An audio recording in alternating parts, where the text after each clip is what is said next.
इरशाद भट्टी साहब, बीएनपी मेंगल कल शरीक थी मुलाकात में। कहा जा रहा है कि मजीद इत्तेहादियों से भी राब्ते हो रहे हैं, तो क्या वो जो इन हाउस तब्दीली वाली बात है उसके ऊपर संजीदगी से गौर हो रहा है? और अगर ऐसा होता है तो हुकूमत के लिए कुछ मुश्किल की हो सकती है बात? आसिफ जरदारी ने सिंध को तबाह बर्बाद किया, मुल्क को लूटा, दौलत लूट कर दुबई ले गए। जरदारी साहब, लड़काना को भी आप खा पी गए, कराची को किरची किरची कर दिया। सिंध में जरदारी साहब और इनकी टीम ने करप्शन के अंबार लगा दिए। सुन लो जरदारी साहब, आप पर कोई एतबार नहीं। सुन लो जरदारी साहब, आप पर कोई एतबार नहीं। चाहे आप जुब्बा पीर का जुब्बा पहन कर आ जाएं, आप पर कोई एतबार नहीं। जरदारी साहब ने मुल्क की दौलत दोनों हाथों से लूटी। ये हमारा कौम से वादा है, दुनिया के आखिरी कोने से लूटी हुई दौलत वापस लेकर आएंगे। जरदारी साहब, पैसे हमारे हवाले करो, वरना तुम्हें इसी चौक पर उल्टा लटका देंगे। अली बाबा 40 चोरों के पेटों से लूटी हुई दौलत निकाल कर आपके कदमों में निछावर कर देंगे। इस जरदारी साहब को, मैं साहब खुद लगा रहा हूं, इस जरदारी साहब को लाड़काना, कराची, पिशावर और लाहौर की सड़कों पर ना घसीटा तो मेरा नाम शहबाज शरीफ नहीं। ये थे शहबाज शरीफ के चंद फरमूदात जो हाथ सीने पर रख कर, मुंह पर मास्क पहन कर बिलावल हाउस पहुंचे हुए थे। और पहली मर्तबा मुझे मास्क की अफादियत का पता चला कि ये मास्क कितनी फायदों वाला है। बंदा एक दूसरे के चेहरे के तासुरात देखने से बच जाता है, सिर्फ आंखों से कर ले इशारे वे मुंडे पटवारी दिया।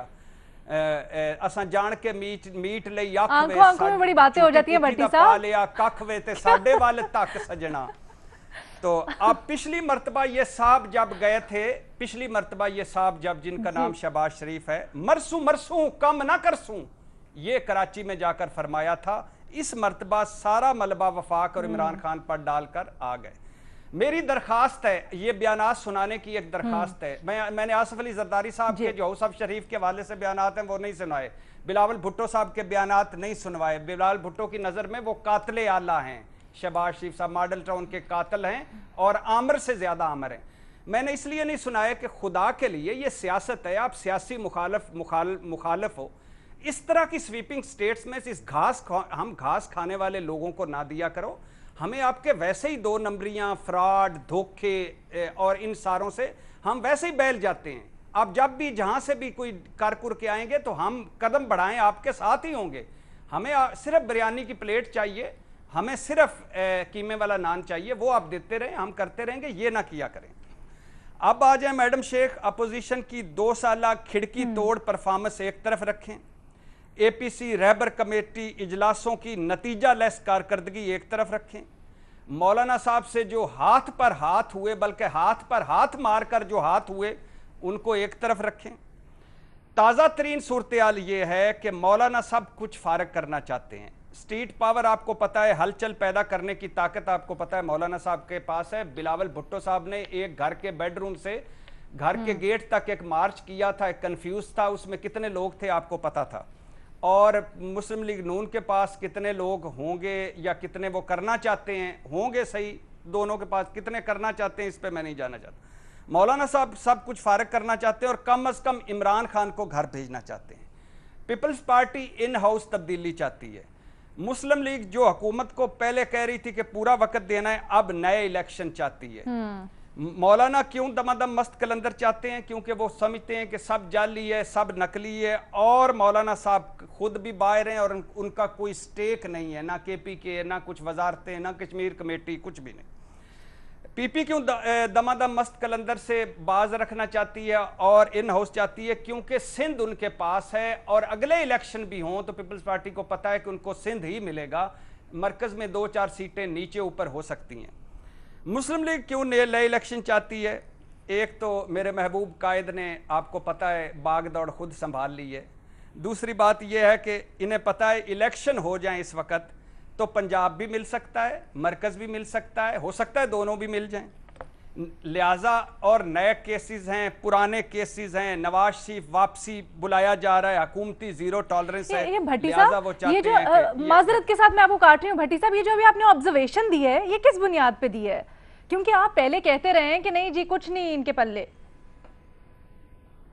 کون سی آبزرویشن میڈم شیخ؟ مجھے سمجھ نہیں آئی. یہ والی بھٹی صاحب، یہ والی بھٹی صاحب جو آپ نے، نہیں بھٹی صاحب بالکل صحیح بات کر رہے ہیں آپ بے شک، لیکن میں تو پوچھنا چاہ رہی ہوں کہ آپ یہ کس بنیاد پہ کہہ رہے ہیں جو آپ کہہ رہے ہیں کہ اگر آج الیکشن ہو گئے تو مسلم لیگ نون سویپ کر سکتی ہے پنجاب میں بھی اور وفاق بھی، تو ایسا کہنے کی بنیاد کیا؟ بڑے فیکٹس اینڈ فگرز والے بندے ہیں نا.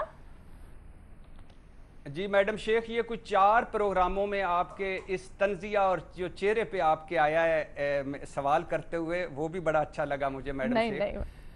لیکن میڈم شیخ یہ ہے کہ میں 4 پروگراموں میں، بلیو می 4 پروگراموں میں کامران شاہد صاحب، کاشف عباسی صاحب اور 1-2 اور پروگراموں میں کہہ چکا ہوں کہ اس وقت کی گورننس، پرفارمنس یا پرسیپشن، تینوں چیزوں کو ملا لیں، گورننس، پرفارمنس یا پرسیپشن، مسلم لیگ نون لیڈ کر رہی ہے پنجاب میں، اور ہو سکتا ہے وہ اس وقت تک، یہ 2 سالہ کارکردگی کے بعد ہو سکتا ہے وہ مرکز میں بھی حکومت بنا لے. یہ کئی مرتبہ میں اپوزیشن کے پلے کچھ نہیں کرنا، یہ واقعی ٹھیک کہہ رہی ہیں، میں آج بھی اس پہ قائم ہوں. یہ کچھ بھی نہیں کرنا چاہتے، یہ کرنا کچھ نہیں چاہتے. میں آپ کو سوال کا جواب دے رہا تھا کہ نیا الیکشن کیوں چاہتے ہیں؟ اس لیے چاہتے ہیں کہ یہ اس وقت بہتر پوزیشن میں ہے. باقی چاہنا اور چاہنے کے لیے کچھ کرنا یہ ایک علیحدہ بات ہے. اچھا، اب آگے گو کہ مولانا صاحب، پیپلز پارٹی، مسلم لیگ تینوں اس بات پر متفق ہیں، اور وہ بات ہے کہ عمران خان گھر چلا جائے، یعنی بنی گالا چلا جائے، اور پھر وہاں سے پی ایم سیکٹریٹ اور پی ایم ہاؤس نہ آئے. اب اے پی سی رہبر کمیٹیاں پارلیمنٹ ہاؤس کے، اب ہونا کیا ہے؟ اے پی سی ہوگی، رہبر کمیٹیوں کی اجلاس ہوں گے، پارلیمنٹ ہاؤس کے باہر کیمپ ہو سکتا ہے لگا، پارلیمنٹ ہاؤس کے اندر شور شرابہ، ٹی وی ٹاک شوز، تقریریں اور مشترکہ جلسے بھی زیر غور ہیں. مگر اس گھڑی تک کوئی ایسی تحریک نہیں چلانے کے یہ پوزیشن میں کہ جس سے حکومت کو کوئی اصل خطرہ ہو. ٹھیک ہے.